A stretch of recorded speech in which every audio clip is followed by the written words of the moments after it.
Hi guys, James at RampantLionReviews again for you today with another beer review. For this one, we are going to head down to Austria once again, and we're going to have a look at yet another one of my Hans beers. So first and foremost, a massive shout out and thank you to Hans Feigl, my Austrian beer mule living in Vienna. It's thanks to him that you guys are now getting to enjoy a steady stream of Austrian beer reviews here on the channel. Austrian beer, of course, is very difficult to get a hold of unless you actually go to the country itself. But you may have seen that recently he sent me a box filled with different Vienna lagers, micro-brewed ones, which are very exciting. So we're just working our way through these here on the channel at the moment, and I'm sure we'll have more Austrian reviews for you in the next little while. But yeah, big thank you to Hans once again for making this review and the other Austrian ones possible, and I hope that you guys watching down there are enjoying them as well. I'm really enjoying having a go at these Vienna lagers actually, because it's a style that you don't come across all that often, but it is one that is very nice in my opinion. But yeah, for this review then, we are going to stick to the Vienna area, and we're going to have a look at a beer from another brewery that I've never tried anything from before. So this beer comes to you from a brewery called RODAUNer Biermanufaktur. It is called the Strizzi. It comes in at 4.7% ABV, and again, it is a Vienna lager. So yeah, very curious to see how this one turns out. This brewery has a little bit of an interesting story, so fingers crossed the beer is another good one, and I hope that you guys enjoy my take on this beer as well. So yeah, let's crack on with this review then. So, as always with my reviews, I'll tell you a little bit about the brewery before we taste the beer. If you want to get straight to the tasting, just fast forward. All the usual links are in the video description below. That's the brewery website, the link to my other reviews that hopefully I can do in the future from RODAUNer Biermanufaktur. Very first time I'm trying one of their beers, as I mentioned, but there's all the usual social media down there. If you want to see more reviews, do please consider subscribing to the channel. The whole channel, of course, has a geography-based tagging system, so you can go into the homepage and search for beer based on country, city, state, county, province, prefecture, whatever it is you happen to be interested in. Do check out the playlist of beers from different countries. There is one there for all the Austrian beers that I've reviewed for you. That's being added to quite regularly at the moment, and I'm sure we'll be able to add to that regularly going forward as well.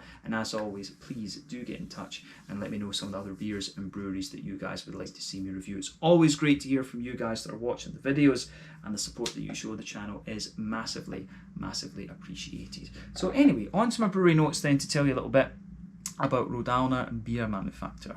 So RODAUNer are a contract gypsy guest brewery, whatever you want to call them, that are based in Vienna. So the company was founded by Kurt Teuner, and the first beer was released in 2016. So Kurt says that he is a stout junkie, and one of his favourites is Murphy's Irish Stout, which is, quite easy to get a hold of in a lot of different places. But apparently this beer suddenly stopped being imported into Austria, and when this happened, he decided that the solution was to brew one for himself. But apparently he was in a bookshop one day buying a birthday present for a friend, and he came across a brew your own beer leaflet, which really helped him put together a shopping list.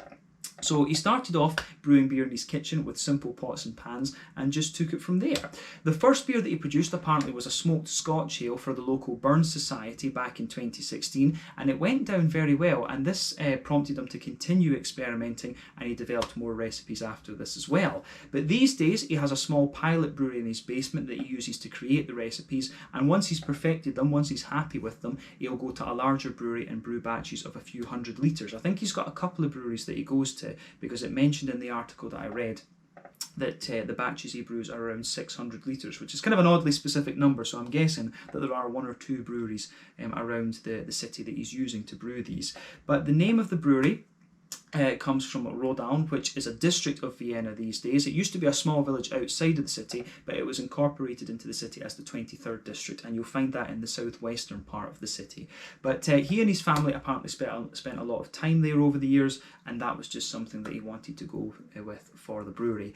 But the names of the beers also come from the local Viennese or Wiener German dialect as well, so you'll find some really interesting names on these beers. But as of June 2021, when I'm filming this review for you, these guys have produced 7 different kinds of beer, and they're all kind of traditional styles actually, but there's quite a few interesting ones in there that I would like to try at some point.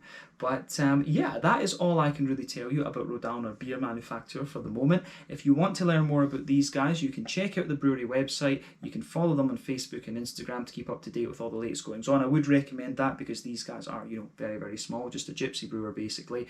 But yeah, You can also check out the Rate Beer, Untappd and Beer Advocate pages to learn a little bit more about all the different beers that these guys have done. But yeah, that is it for your history section of RODAUNer Biermanufaktur. And let's get on and we'll actually have a taste of this beer now. So, as I mentioned to you at the start of the video, this beer is a Vienna lager. It comes in at 4.7% ABV. It's a 33 centilitre bottle, this one. I'm not sure exactly how much this one would cost, but when I got this box from Hans, I think I sent him like 35 euros, maybe 40 euros for the whole thing, and that was including postage. So I think it is, fairly cheap actually. But yeah, the name of this beer, Strizzi.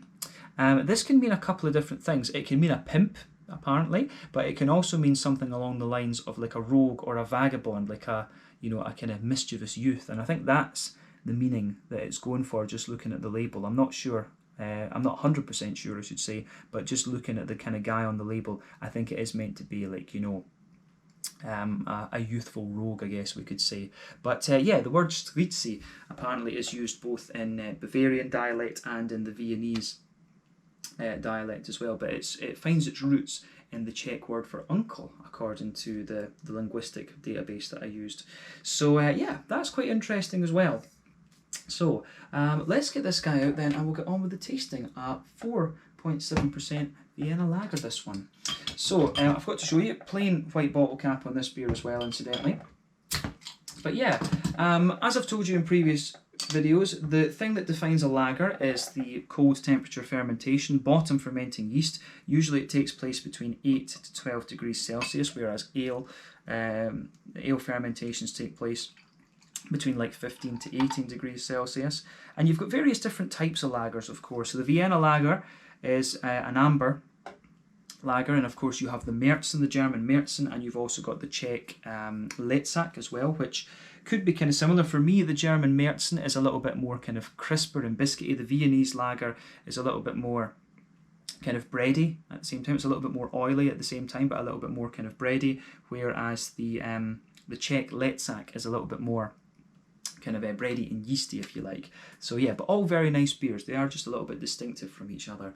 But yeah, before the head completely disappears on this one, because it's already starting to, you can see that the beer poured with about a quarter finger of a frothy, I would say kind of ivory cream coloured head, but that's faded away to be pretty much nothing on the top of the beer. There's just a few kind of wispy layers, but yeah, there's a nice sort of ring just around the edge of the glass there, and as you can see, it's a beautiful kind of coppery, mahogany, amber colour, this one. And this is what you would expect from a Vienna lager, of course. So the thing that determines the colour of your beer would be 1, the type of malts that you use. This determines the magnitude of the colour normally. 2, the length of your wort boil. The longer you boil the wort, the more the sugars caramelise, and thus you get a darker colour of beer. But any adjuncts in barrel aging, of course, will play into that as well. But when it comes to Vienna lagers, you don't really have to care about those two factors, of course. But the Vienna malts tend to be this kind of nice sort of coppery colour, of course. So this one is definitely not out with the ordinary for a Viennese lager or Vienna lager. So yeah, certainly looks the part, this one. Lovely looking beer. You can see it's got a little bit of a natural haze to it. Even if I wipe away the condensation from the edge of the glass, you see it has got that kind of natural haze to it, which is great. You want that. So nothing surprising about the appearance of this beer particularly. Let's have a closer look at the aroma then and just see how we get on with this one. I love this style. I just wish that more breweries would do it actually. So yeah. Yeah, these are very nice.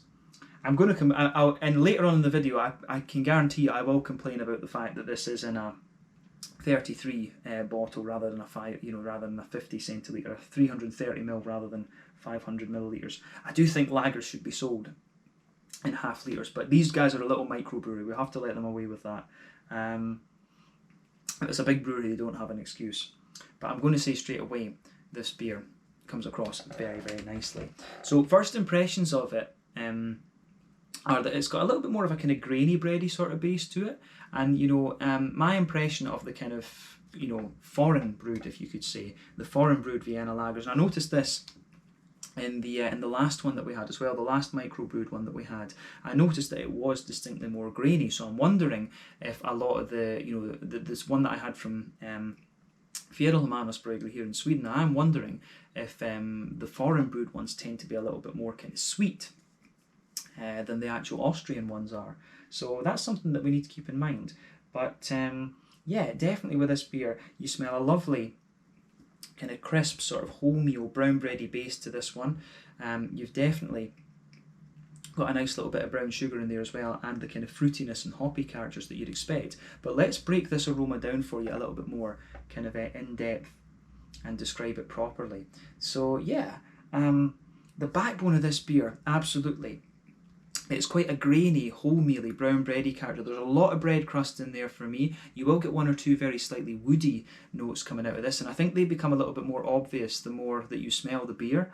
So yeah, definitely a wee bit of a kind of woody, like a dried, woody kind of element in there. Smooth, but still quite grainy, wholemealy brown bread, and a lot of bread crust. I would say that this beer really does lean towards the bread crusty side of things. It almost reminds me of these German rye breads that I used to buy in Heidelberg in Baden-Württemberg when I was staying there. I miss the German bakeries, something rotten, and I can only imagine that the Austrians are very good at baking stuff as well, which is great.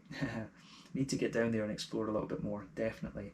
But yeah, the aroma of this, the aroma and the malty side of this one actually is a little bit more grainy than the last one we had, I think. I think this beer really leans a little bit more towards that bready, grainy end of the Vienna lager spectrum, that's for sure. But on the brown sugars, you do definitely get a little bit of the brown sugar in there, as you would expect.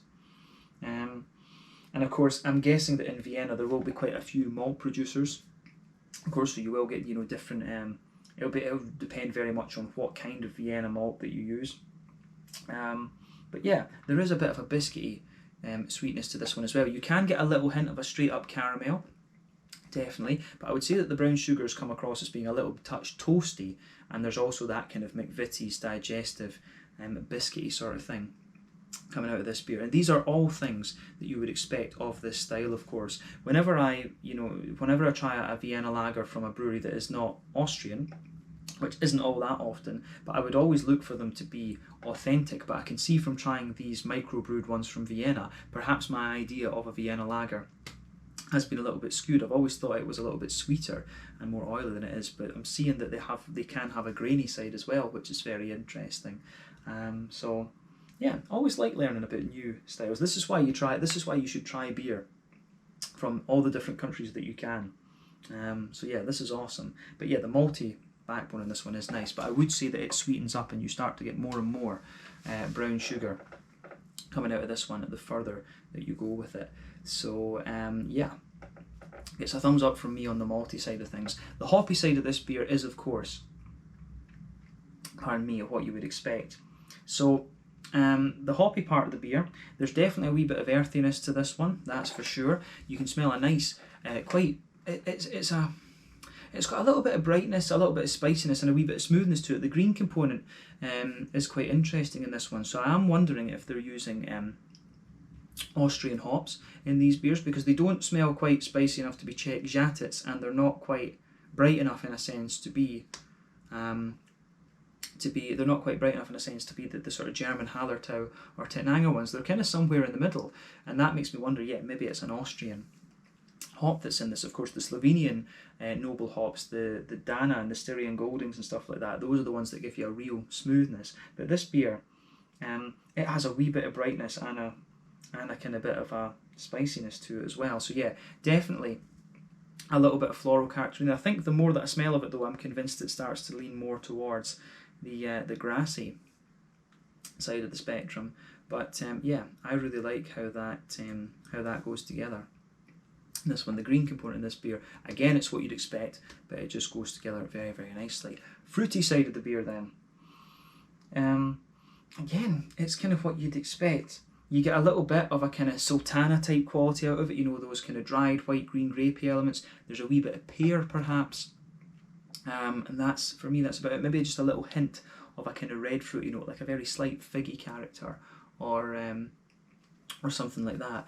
But yeah, little hint of red kind of figgy fruit, wee bit of a kind of sultana type note, and also some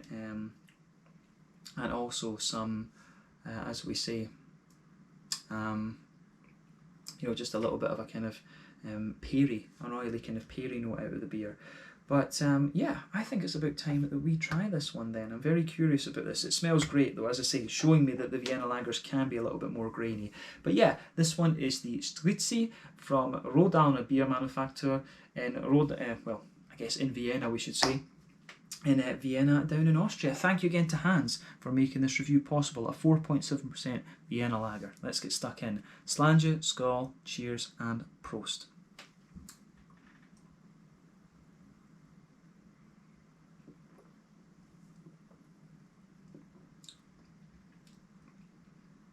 Oh yeah, this one is definitely a little bit more on the kind of grainy side of things, but I would say that it, just on that first sip, it definitely smoothens out a little bit more. But yeah, you can feel that this has a slightly more grainy-ish backbone to it, but I like that.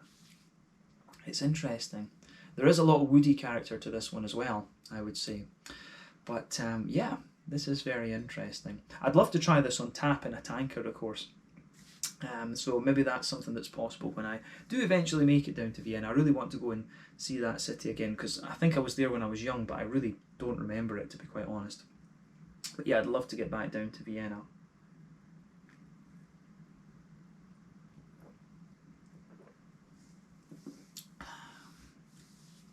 So, yeah, where do we start with this one then? Yeah, again, solid beer, this one, and I'm really enjoying these. It's always nice to get, you know, more familiar with a style that you kind of know, and also especially to do it with some native examples of the style, I guess you could say. So this is really cool. Straight away then, across the middle of your palate, you can feel that the backbone of this beer, it comes across as being, you know, like a dry, woody character. That's the backbone, but on top of that, you get that kind of wholemealy, grainy, bready character to it. So that's the backbone of this beer. So we'll focus on the middle third of your palate. As I say, woody, dry kind of woody backbone, a little bit of a wholemealy, bready sort of thing. Then at either end of that, you've got a little bit more of a kind of bread crusty element to the beer, which I certainly enjoy. So yeah, that is quite nice for sure.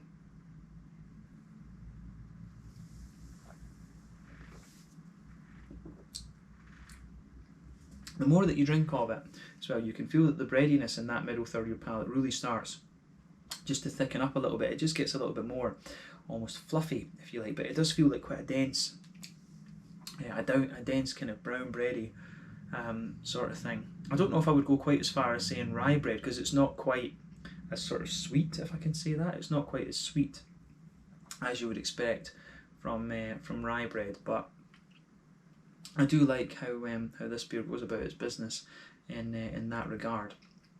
So the bready backbone of this one is nice, and you've got a good balance there between that kind of woody note. I'd say the woody note is a little bit more intense on the front half of that middle third of your palate, and then you start to get more of the kind of dryness of the wood. You get a little bit more of the kind of dry woody character on the back half. So yeah, smoother in the front half, a bit more dry in the back half.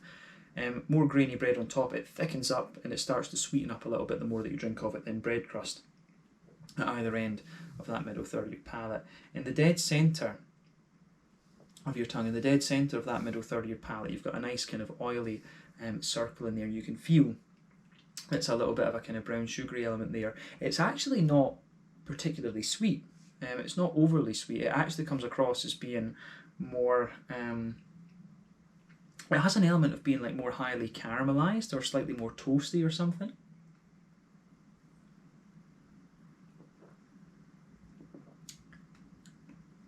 So yeah, it does have a wee bit of sweetness in there, but it's definitely like a slightly darker and it's almost like a bit more like a kind of grainier caramel or something like that. But yeah, there is definitely a wee bit of sweeter caramel in the middle of your palate, and as you move further out from that, it certainly gets a little bit more.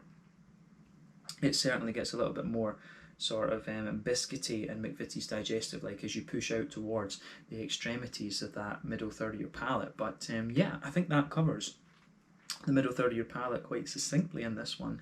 So yeah, interesting beer, this one. This is I like the woodiness and the kind of the sort of the woody backbone that this one has, and the way the bread comes out in this beer, I think, is the highlight for me. It's almost, this beer almost has a little bit of a kind of Englishy, like an English bittery type character to it. It reminds me of that in some ways, actually, and that's quite interesting for sure. But yeah, very nicely done though. Thumbs up to RODAUner for this. And I just like noticing these different little nuances in these beers. But yeah, let's focus on the other parts of the beer then. So, back third of your palate then. Border region between middle third and back third of your palate. Again, there's a bit of a bready build-up in there. A wee bit more of an intensity to the bread crust. Then the base of that back third of your tongue is the dry wood, a kind of drier woody elements, a bit more of a kind of grainier bready note, and then on top of that you start to get the yeasty notes. So you can feel that the flavour of the beer is slightly taller at the back end of the palate. So you can feel that, and as you move kind of further forward from that back of your tongue, you can feel the flavour just condenses down a little bit. Then as you go into the middle third of your palate, there is still a bit of thickness there, but the flavour just isn't quite as tall. But on the hoppy side of things then, back corners of the palate, you've got a nice little bit of earthiness in there.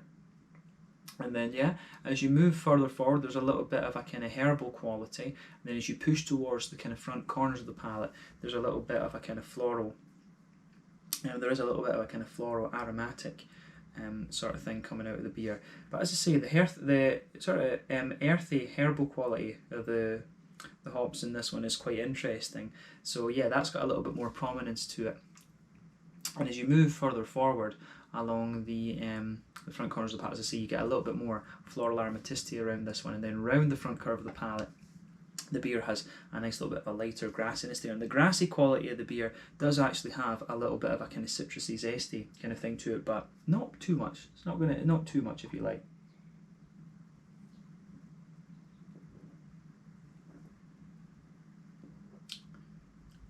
But yeah, the grassiness out of this one is quite nice actually, and that offers a wee bit of contrast to the other things that are going on in the beer. I'm also noticing that the more that I drink of this beer, the fruits actually come across as a little bit more oily as well, which is really interesting. I do wonder how much of these sort of more earthy, woody flavours that I'm picking up, I'm wondering how much of these might be down to the yeast actually. So it might be a kind of different type of yeast or something that they're using in this, and of course because the yeast will play a big role in producing these beers, but you know, it could even be things like organic grains and so on. I always find that organic grains have a little bit more of an almost like chalky type quality to them in the beers, and they can give you a little bit of that kind of dry woody notes, that kind of dry woody character that you're picking up in this, in my experience. So yeah, that's an interesting bit of an interesting thing that's just come into my head there. But yeah, let's focus on that front third of your palate then, and the fruity part of the beer. So border region between front third and middle third of your palate, again you get a little bit of a bready build up in there and a wee bit of a more intense bread crust. The base of that front third of your palate, you feel a bit of the wood in there, but again, smooth brown bread, and sitting on top of that you get that nice oily bubble coming out of the beer where you get the juicy fruity esters. And it's kind of what I was expecting from the aroma, to be quite honest with you.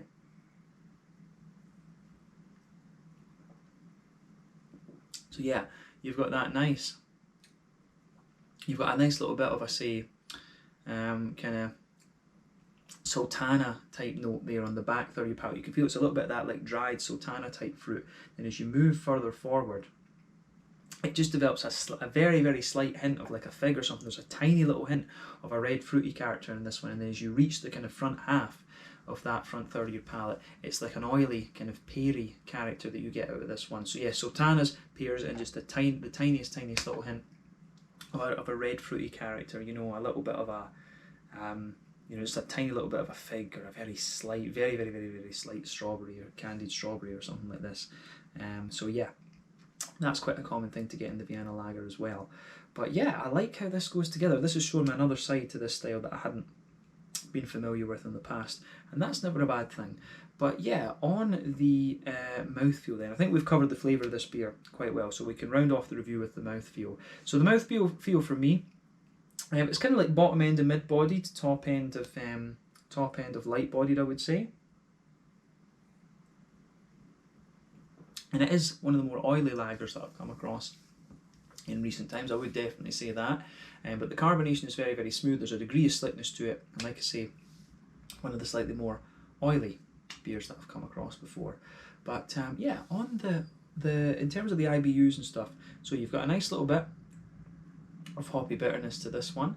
There's a good little bit, I would say that it's maybe kind of, I want to say this is a fairly standard 20 IBU beer, but it feels a little bit more than that because of the prominence of the earthy characters. But yeah, about 20 IBUs, nice sort of smooth brown bread. Like the malty backbone in this one is quite smooth, and it does develop a little bit of dryness and graininess, and there's a wee touch of sweetness in there as well. And you've also got some nice juicy fruity characters in there as well. So yeah, I do like how this beer goes together.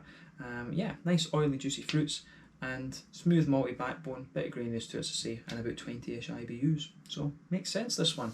So overall, yeah, definitely a more kind of grainy and woody example of the Vienna lager than I've been used to in the past, but nothing wrong with that. I'm learning about this style, and that's what it's all about. So yeah, I think we can round off this review there then. So this one was the Strizzi, 4.7% Vienna lager from RODAUNer Biermanufaktur, a little micro gypsy brewery in Vienna. So yeah, once again, thank you to Hans for picking out this beer for me. This has been a really interesting one to try, and I'm enjoying getting more familiar with the Viennese lagers. So I hope that you guys are enjoying this with me as well.